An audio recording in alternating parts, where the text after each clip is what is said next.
Vous êtes sur Zonor Télévision, mesdames et messieurs, bonjour et bienvenue à suivre cette nouvelle édition de Zonor Actualité. Commençons par cette affaire du naufrage du bateau MV Merdi lors de la cérémonie funèbre tenue à Goma, c'est 10 octobre 2024. Le gouverneur du Sud Kivu, le professeur Jean-Jacques Pouroussi, a confirmé que les bateaux qui a fait naufrage, les bateaux MV Merdi, transportaient des minéraux, probablement du coltan et de la cassitérite, ce qui explique même les surcharges du bateau. Cette fuite était à la base relayée par quelques rescapés et le gouverneur du Sud Kivu a mis à la lumière cette question. Il a également évoqué la possibilité d'une corruption ayant contribué au naufrage sans fournir d'amples détails. Suivez donc l'allocution du gouverneur du Sud Kivu dans cet élément.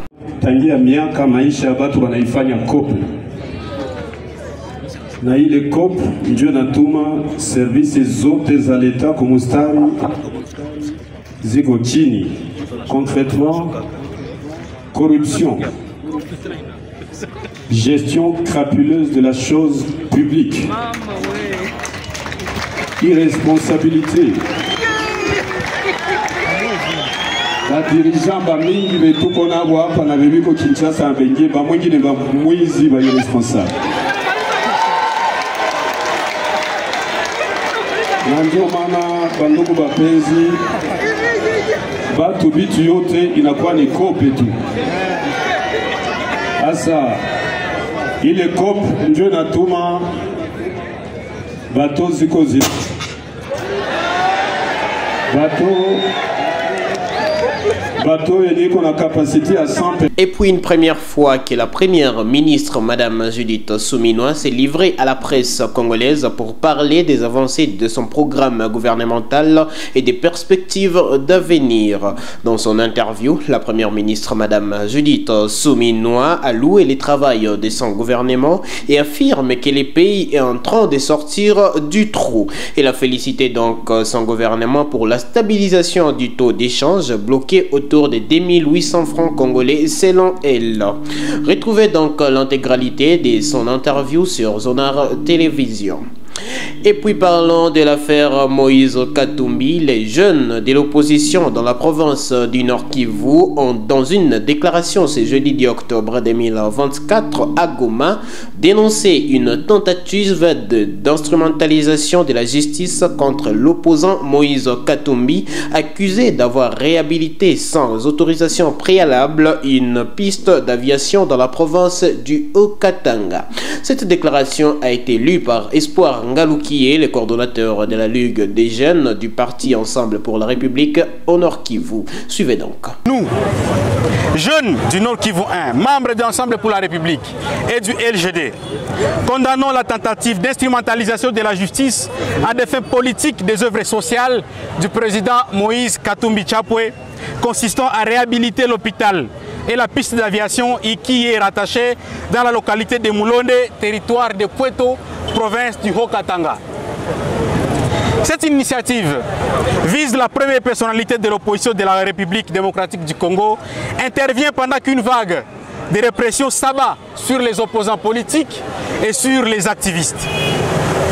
Et ces renégats au sein de l'Union sacrée, que nous appelons Union sucrée, veulent faire taire toutes les voix discordantes afin d'échanger la Constitution dans le but de donner un troisième mandat inconstitutionnel à Félix Tshisekedi qui est incapable de résoudre les problèmes de la République démocratique du Congo. Et puis par ordonnance présidentielle lue ce jeudi 10 octobre 2024 sur la télévision nationale par la porte-parole du président de la République, Madame Tina Salama, Jean-Jacques Motombo Dikembe, ancien basketteur des renommées planétaires, est admis à titre posthume dans l'ordre national héros nationaux Kabila Lumumba au grade de grand officier considérant ses mérites.